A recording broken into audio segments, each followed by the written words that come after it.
तो देखिए, साफ सुथरा घर किसको अच्छा नहीं लगता। तो घर हमेशा सुंदर दिखे और नीट एंड क्लीन रहे, ये जरूरी नहीं होता, क्योंकि घर घर है, ये होटल का कमरा नहीं है जहां हर वक्त नीटनेस और सुंदरता ही दिखे। और घर में बच्चे भी होते हैं, और बच्चे जहां रहते हैं वहां चीजें फैलती भी हैं, चीजें इधर उधर बिखरती भी हैं। तो अगर हर वक्त हम उनको डिसिप्लिन में रखें, ये पॉसिबल नहीं होता है, क्योंकि अगर हम बच्चों को फ्रीडम ना दें तो वो घर घर नहीं होता। तो इसलिए घर है, कभी फैलता है तो कभी संभलता है। तो चलिए आज इसे संभालते हैं और साफ सुथरा हम भी नीट एंड क्लीन रखते हैं। तो चलिए वीडियो को शुरू करते हैं। आज मैं मंदिर की सफाई करूंगी और बेटे का रूम भी ठीक करूंगी, तो आज उसी से रिलेटेड वीडियो है। तो चलिए शुरू करें। तो देखिए, अगर हम सोचें कि एक साथ हम पूरा घर को साफ सुथरा बनाएं और अच्छे से रख लें, तो ये पॉसिबल नहीं होता है। तो कोशिश करें कि आप घर के किसी एक एक कोने को लें और इस टाइम टेबल को ऐसे सेटअप करें अपने अकॉर्डिंग। सबका देखिए करने का तरीका अलग होता है, हर कोई अपने हिसाब से काम करता है और अपनी कैपेबिलिटी के हिसाब से टाइम टेबल भी बनाता है। तो इस तरह से आप अपने अकॉर्डिंग अपने टाइम सुटेबल जो भी आपको टाइम लगता है उस हिसाब से एक टाइम टेबल बनाइए कि मुझे इस दिन ये काम करना है। और जरूरी नहीं एक साथ कामों को आप उस लिस्ट में शामिल करें।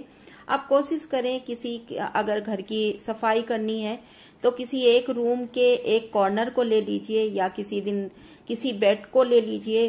तो इस तरह से अगर छोटे छोटे सेक्शन में डिवाइड करके अगर आप टाइम टेबल बनाते हैं तो अपने कामों को बड़ी आसानी से आप पूरा कर सकते हैं।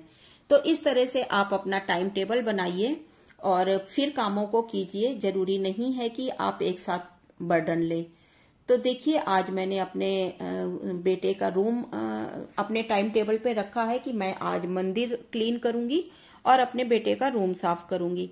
तो देखिए, मैंने आज सारे अपने मॉर्निंग के जो ब्रेकफास्ट के काम होते हैं उनको मैंने खत्म किया है, और सबको भेजने के बाद बच्चे अब चले गए हैं, उनका टिफिन वगैरह सब पैक करने के बाद आज मैं आ गई अब इसके रूम में।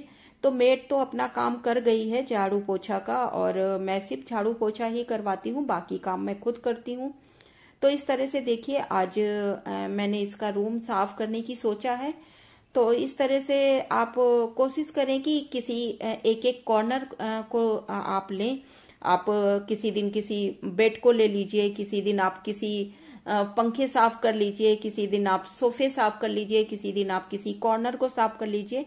तो अगर इस तरह से आप कामों को डिवाइड करके करते हैं तो आपका घर भी नीट एंड क्लीन रहेगा और आपको ज्यादा एफर्ट नहीं लगाने पड़ेंगे। तो देखिए, इस तरह से मैंने आज इसकी बेडशीट साफ की है और इसकी जितनी बुक्स फैली पड़ी हुई थी उनको मैंने सामने रख दिया है।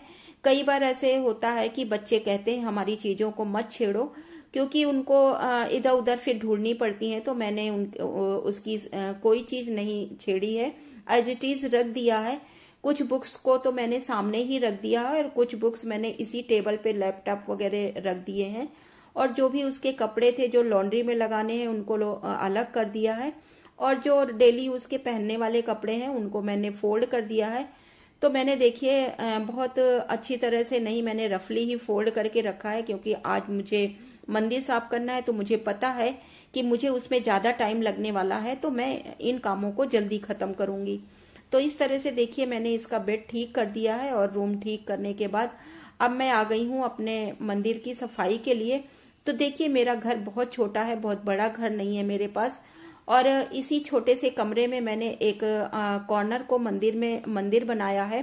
तो देखिए, ये एक रैक है और इसी रैक में अपना मैंने मंदिर सेटअप किया है, क्योंकि मेरे पास अब इसके सिवा कोई और जगह नहीं है ऐसी जहां मैं अपना मंदिर बना सकूं। तो मैंने इसी कॉर्नर को चुना है अपने मंदिर के लिए, और इस रैक में मैंने अपना मंदिर बनाया है।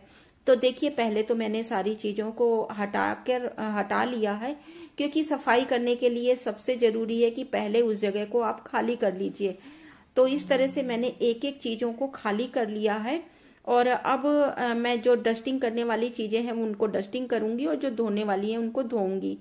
तो देखिए जो जितने विग्रह थे उनको मैंने खट्टी दही में थोड़ा सा नमक डालकर उनको साफ कर लिया है।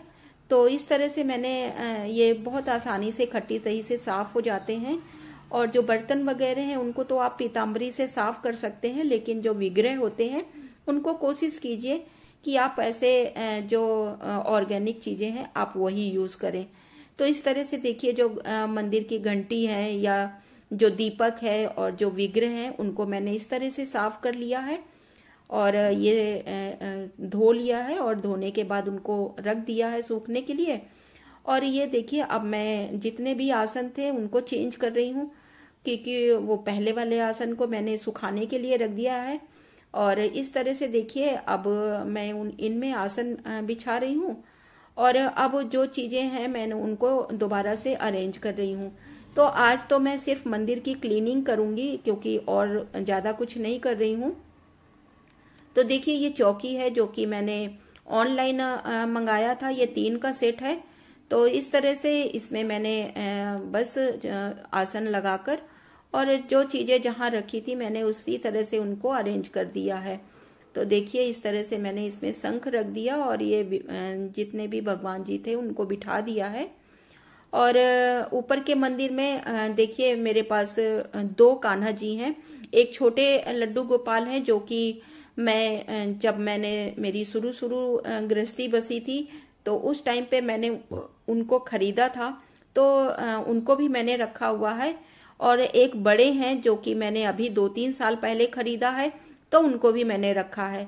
तो इस तरह से देखिए जो छोटे वाले लड्डू गोपाल हैं उनको तो मैं ऊपर मंदिर में रख देती हूँ और उनकी डेली पूजा नहीं होती है, और जो नीचे वाले लड्डू गोपाल हैं उनकी तो पूजा हो जाती है।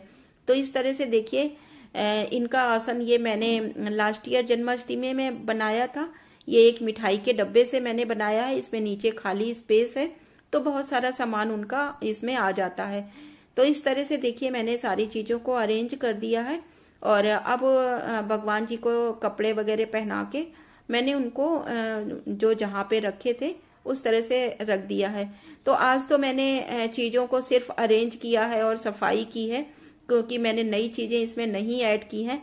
अब जैसे कि जन्माष्टमी आ रही है और भी त्यौहार आ रहे हैं, तो मैं बहुत सारी चीज़ें बनाऊंगी, जैसे उनके आसन हैं या ड्रेसेस वगैरह हैं, तो तब मैं आप लोगों के साथ उनको शेयर करूंगी और उस वीडियो को भी।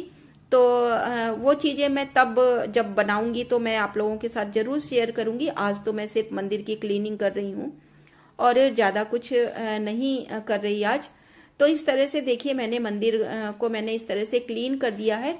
और ये देखिए ये आसन है उनका, ये सिंहासन जो मैंने लास्ट जन्माष्टमी में बनाया था, ये मिठाई के डब्बे का है, तो खाली नीचे स्पेस है। इसमें कान्हा जी के कपड़े रहते हैं जो जब मर्जी चेंज करना होता है तो यहीं से निकालकर आसानी से चेंज कर देती हूँ। तो मुझे इधर उधर ढूंढना नहीं पड़ता, चीज़ें भी संभाल के रखी होती हैं और एक जगह पे संभली हुई होती हैं।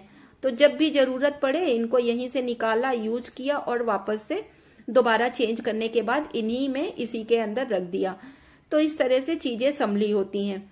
तो देखिए अब जैसे कि धूप बत्तियाँ होती हैं तो ये पैकेट्स में आती हैं, तो इनको मैंने जो किचन की खाली डिब्बियाँ खाली होती हैं उनको मैं उसमें अरेंज कर देती हूँ।